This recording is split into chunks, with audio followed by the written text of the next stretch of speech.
water, you can hear it rattle with a paddle in hand and a boat so light. Kayaks teach us to go with all our might. Let's write the letter K, join the fun.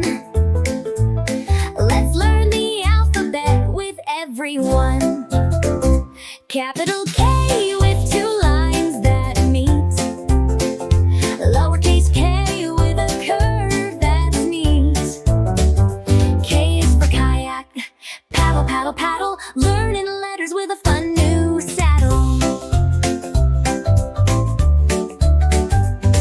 The kayak slides through the water so blue, with paddles that dip in a rhythm so true. It moves with the current, steady and strong. Kayaks teach us to glide along. The letter K is in your ABCs. Let's sing it together. 1, 2, 3. Capital K with two lines that meet. Lowercase k with a curve that's neat.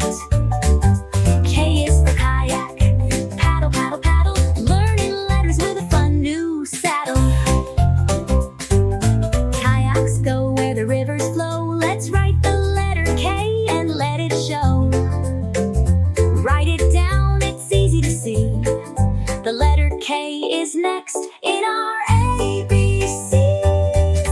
Capital K with two lines that meet. Lowercase k with a curve that's neat. K is for kayak. Paddle, paddle, paddle. Learning letters with a fun new saddle. Thank you for watching. Like and subscribe. Bye-bye.